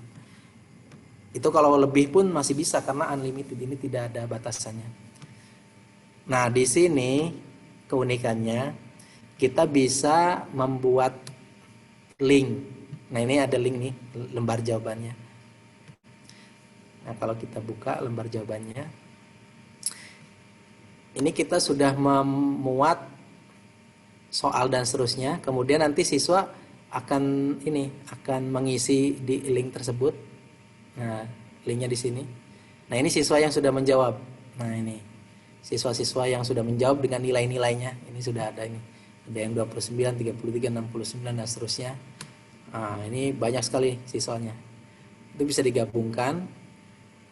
Nah, kalau misalnya kita mau download, nah, tinggal dicek di sini di kelas. Jadi hasilnya itu akan jadi satu. Akan jadi satu. Misalnya ini satu kelas, kelas Holy Trinity. Nah, kita lihat ininya, hasilnya. Jadi Holy Trinity ini kelas yang isinya 34 siswa ini. Nah, semua ujiannya itu terkumpul di sini. Ya, jadi jawaban yang agama Islam, tema 7, tema 8 dan seterusnya, semua di sini. Nah, setiap anak ini hasilnya. Walaupun metode pemeriksaannya itu bisa pakai offline itu berarti ada kertasnya. Jadi ada kertasnya, cuma kertasnya misalnya ada kertasnya begini, itu nanti di scan pakai handphone, langsung scan, hasilnya akan masuk ke sini. Ya, hasilnya akan masuk ke sini. Tapi buat anak yang memang ada sinyal, itu linknya kita kirimkan pakai WA, gitu. Soalnya pun bisa kita kirimkan pakai WA. Jadi soal dengan link untuk jawabannya kita kirimkan pakai WA. Tapi buat anak-anak yang sinyalnya bagus, pulsanya juga penuh begitu kan, itu kita kirimkan soal dengan linknya langsung langsung di apa? Di lembar linknya itu langsung muncul. Nah, dengan 3 metode tadi, ada yang online, ada yang semi online. Semi online tuh maksudnya ngirim soalnya mungkin pakai WA lebih memungkinkan daripada harus langsung online standby terus. Atau soalnya dikirim pakai amplop dan seterusnya. Tapi hasil akhirnya akan masuk ke sistem ini semua. Gitu. Cuma bedanya yang offline kita kumpulkan lagi kertasnya, kemudian kita scan pakai handphone. Hasilnya nanti kita download. Nah, downloadnya tinggal di download aja dari sini. Nah, ini ada export to CSV ini. Itu hasilnya dalam bentuk Excel. Jadi nilai akumulasi anaknya sudah langsung terdownload. Nah, begitu. Nah, mungkin ini kalau ingin mencoba dengan aplikasi ini boleh juga untuk ke depan misalnya mau ada training khusus untuk yang ini. Kalau saya sih dengan berbagai macam tadi aplikasi itu canggih-canggih, tapi yang ini tuh sederhana. Jadi soal yang dibuat Bapak Ibu, yang dibuat itu biasa kertas yang misalnya seperti ini, kertas biasa, tinggal di-scan, masukkan ke linknya. Begitu. Nanti mungkin uji coba nanti kalau ada yang mau coba-coba seperti apa lembar jawabannya, nanti saya sharekan mungkin ke Pak Apip biar ada yang mau coba-coba mengisi begitu, tekan ABC dan seterusnya. Nah, itu mungkin sharingnya. Kalau ada yang tertarik dengan sistem ini, karena jarang yang menggunakan ini. Mungkin jarang karena belum tahu gitu. Yang biasa-biasa kan banyak ya Google Classroom apa segala macam. Ini yang simple, LKS-nya pun kita bisa simpankan di sistem.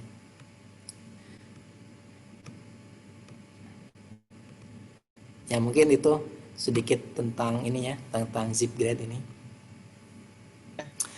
Oh, ini ada pertanyaan tutorialnya. Nah, ini kelemahan saya tuh nggak bisa bikin videonya. Kalau saya bisa bikin videonya, mungkin saya jadi YouTuber nih. Nanti lumayan penghasilan bagus. Pak, lebih luar biasa. Iya.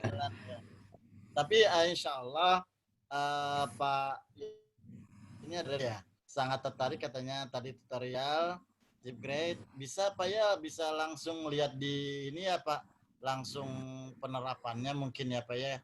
Mudah nggak Pak? Iya. Nah, Mudah. Misalnya begini, ini saya punya soal. Kalau aplikasi-aplikasi yang lain itu harus soft file-nya di copy, terus jawabannya harus ditandain dan seterusnya. Kalau ini enggak, ini di scan, masukin ke sistemnya udah. Terus jawabannya gimana? Edit pakai HP. Jadi sambil ngobrol-ngobrol ngedit jawaban. Nah, tinggal ditekan dia nomor 1 itu jawabannya. Kalau biasanya kan jawaban sudah ditulis 1 sampai 30 misalnya ABC. Nah, tinggal nyalin pakai HP. Kunci jawabannya itu. Nah, itu jadi bisa sambil ngobrol-ngobrol jawabannya udah masuk. Jadi beda dengan yang lain. Kalau yang lain tuh kita harus repot buat ininya, buat paste di template-nya, menyesuaikan segala macam, gambarnya ditarik sana, tarik sini gitu. Kalau itu enggak, murni apa yang ada di kertas yang biasa dibuat, itu semua tinggal di-upload saja. Jadi bentuknya yang di-upload itu PDF. Gitu.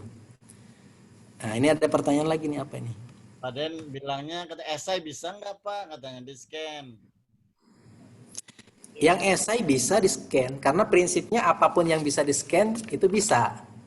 Cuma proses koreksinya. Jadi maksudnya kalau untuk koreksinya kan berarti harus ada lembar jawaban yang mungkin dikirimkan. Nah, untuk lembar jawabannya, kalau ada beberapa pilihan.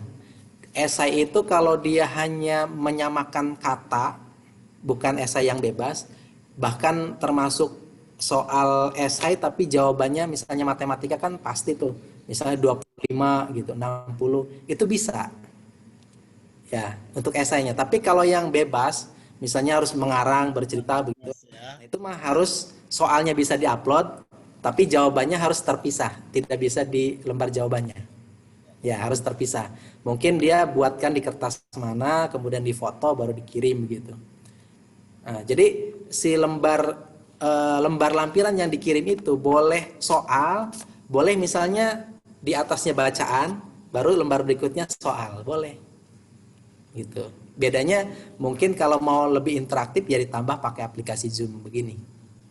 Ya untuk penjelasannya begitu kan. Tapi kalau saya intinya message-nya untuk mengirimkan pesan soal ataupun apa itu boleh menggunakan aplikasi Zipgrade-nya, boleh juga pakai WA atau diantarkan buku atau istilahnya buku paketnya mah anak udah punya gitu ya. Tapi kalau kita mau ngoreksi nggak perlu harus koreksi manual, tinggal kita buatkan kunci jawabannya, nilainya udah masuk semua begitu.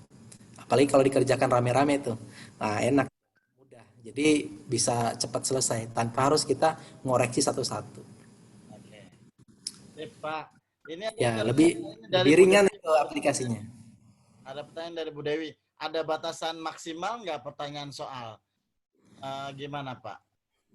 Kalau soal itu tergantung banyaknya lembarannya kan. Ya, Kalau misalnya ternyata banyak, diperkecil nggak apa-apa.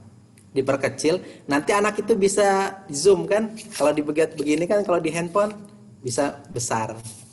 Kalau mau pakainya online, kalau online. Tapi kalau offline berarti kan lembar jawabannya ini, lembar soalnya ini dikirim mungkin entah itu di amplop kan atau segala macam lah. Begitu. Nanti lembar jawabannya mungkin yang disalin linknya saja. Nah, batasannya untuk jumlah soal itu maksimal 100 pilihan ganda. 100 pilihan ganda. Jadi kalau kayak tes SBMPTN atau apa yang soalnya banyak itu bisa 100 maksimal. Lebih dari 100 nggak bisa. Untuk pilihan gandanya. Biasanya sih nggak terlalu banyak, 5 atau 10 lah begitu.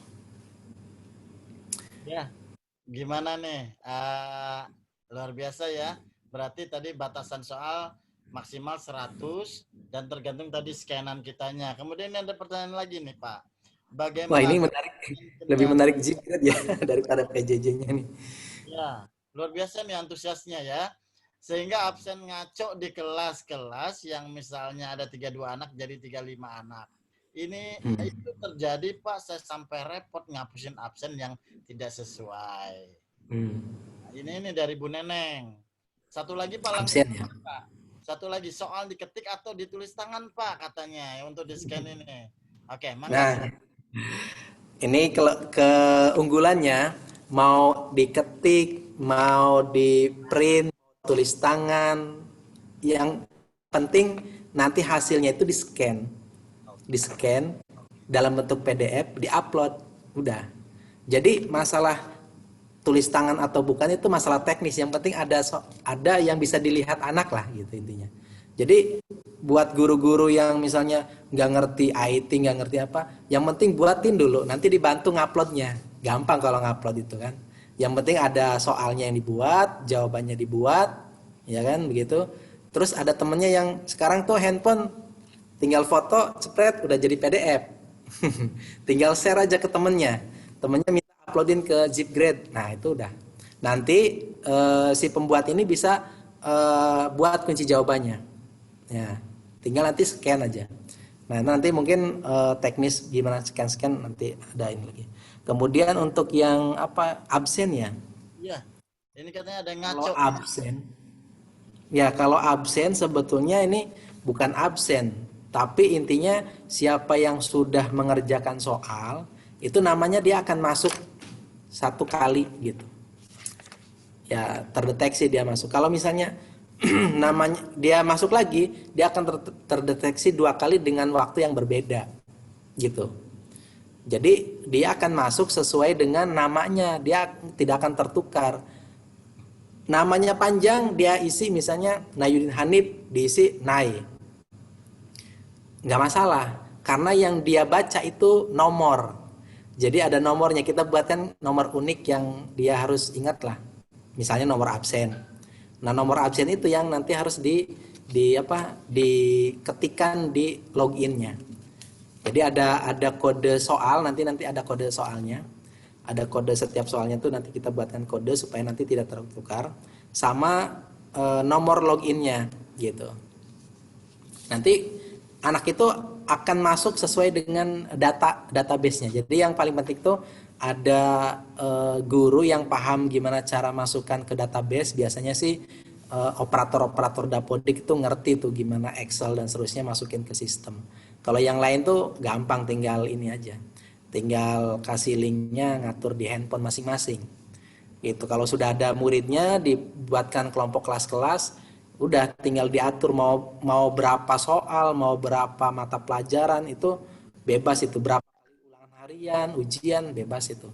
Nanti di-download 1 kali waktu di akhir nilai-nilainya. Gitu.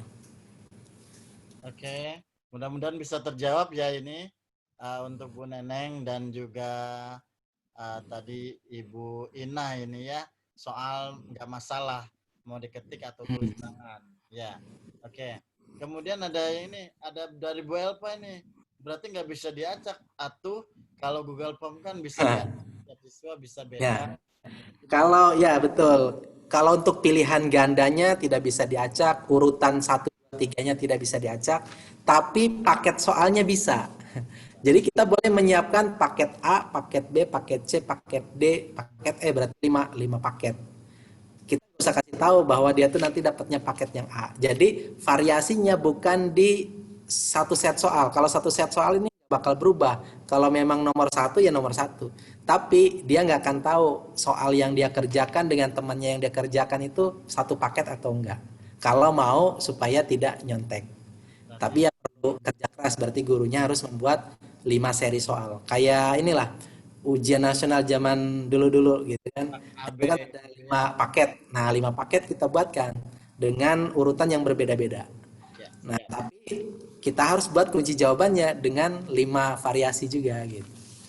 Nah, itu ya sebetulnya. Jadi kalau mau lebih integritasnya teruji, ya gurunya kerja keras lagi. Tapi buat tim teaching itu bagus. Jadi maksudnya bisa dikerjakan sama-sama. Satu kecamatan bisa ngumpul, kamu paket A, kamu paket B, paket C, paket udah aman. Setiap anak tidak yang nyonteknya agak kerepotan lah, harus nanya-nanya juga karena dia tidak akan tertulis kamu kode A, kamu kode B, tidak ada. Tidak ada yang tahu itu dia kodenya apa. Kecuali sekarang di screenshot, dikirim, kamu soalnya begini bukan? Kamu soalnya begini bukan? Nah, itu kalau sudah begitu kan sudah ada rencana untuk nyontek. Kalau ada yang nyontek sebenarnya terdeteksi. Karena ada ininya, ada analisisnya, Pak. Ada analisis soal, butir soalnya. Nomor 1 berapa persen, nomor 2 dan seterusnya. Itu akan terdeteksi sebetulnya.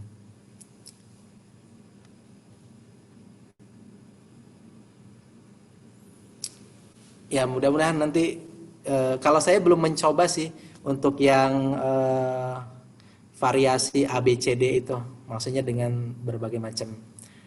Tapi bisa karena memang ada pilihannya. Oke, terima kasih Bapak. Ini ada lagi nih yang tanya. Ini ada Pak Apip katanya dengan Bapak itu membuat tutorial katanya. Ya siap. Ya, Ya. Pak Apip ya. Masih ada kan Pak Apip nih sini. Aduh. Kemudian ada nih dari Mr. Asahi. Halo Pak. Gimana kabar? Katanya bagaimana kalau penugasan supaya dalam memeriksa lebih simpel, tidak manual katanya, seperti apa? Iya. Kalau tidak mau manual berarti harus di-online-kan. Ya. Jadi kalau online, kalau siswanya sudah submit, sudah kirim jawaban, nilainya langsung otomatis masuk.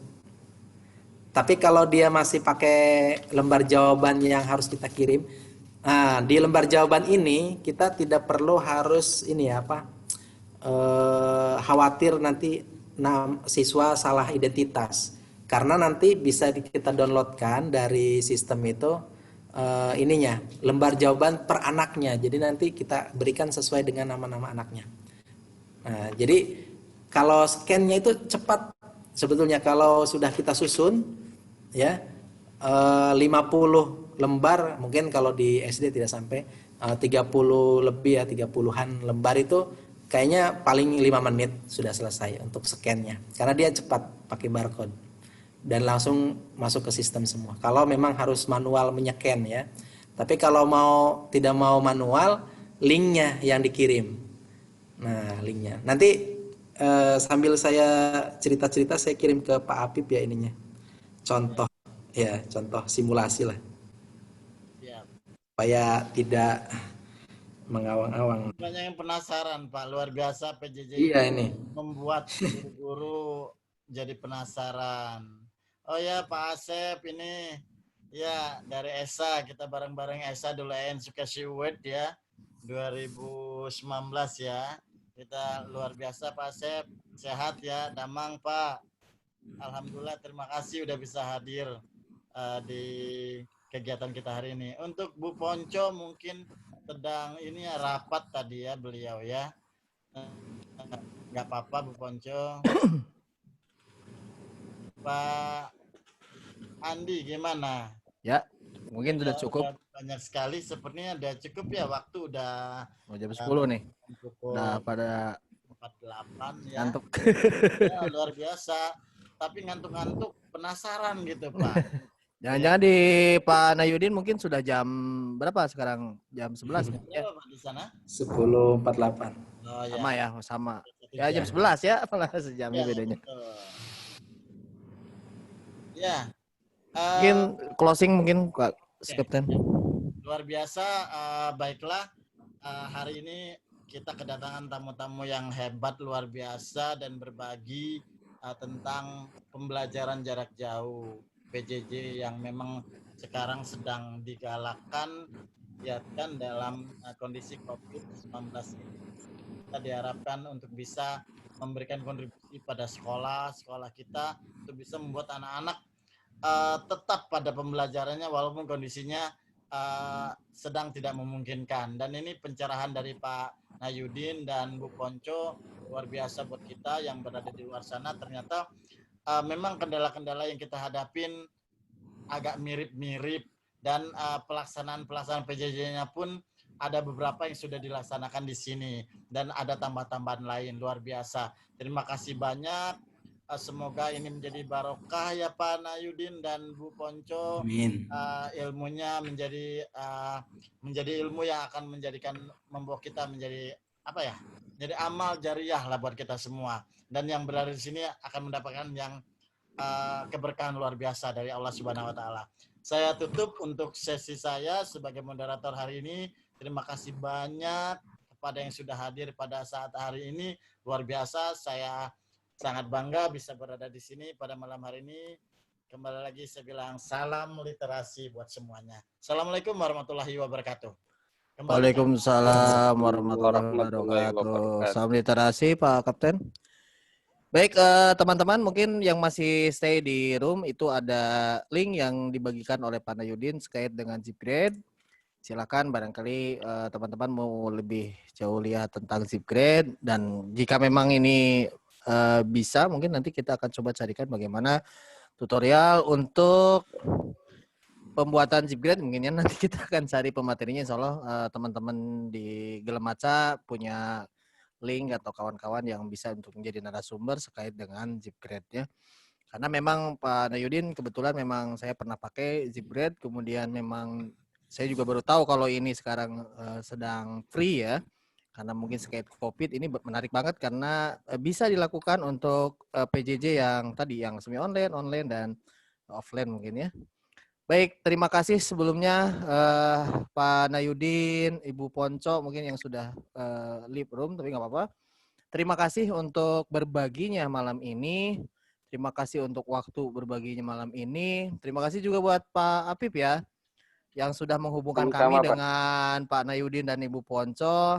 Tapi mungkin teman-teman di sini sepakat ya, suatu saat Pak Apip kalau nggak jadi narasumber jadi moderator ya.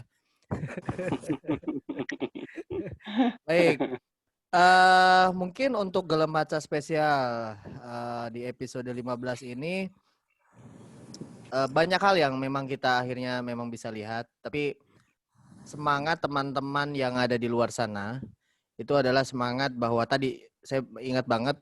Jadi kalau misalkan kita bingung terus bergelut dengan kebingungan itu ya masalah ini tidak akan dapat kita atasi. Pembelajaran juga tidak bisa kita laksanakan akhirnya. Jadi ayo kita berbuat semampu kita, semaksimal mungkin terkait dengan PJJ. Banyak di sana aplikasi, tapi kalau misalkan kita tidak fokus bahwa kita harus memberikan yang terbaik ke anak, sebanyak apapun aplikasi akhirnya tidak tidak efektif gitu. Sehingga ayo teman-teman yang memang sekarang masih menggodok bagaimana PJJ di sekolahnya, yuk sekarang sudah banyak contoh-contohnya. Mulai saat ini kita coba jadikan satu titik seperti apa yang harus dilakukan oleh sekolah. Karena melayani anak-anak adalah kewajiban kita sebagai pendidik terhadap mereka, anak-anak kita. Sekali lagi, terima kasih dan mohon maaf yang sebesar-besarnya kepada peserta, narasumber, dan Bapak moderator kita apabila kami ada salah kata dan tidak pas ya. Saya tutup untuk sesi hari ini. Terima kasih. Assalamualaikum warahmatullahi wabarakatuh. Salam literasi. Waalaikumsalam warahmatullahi wabarakatuh.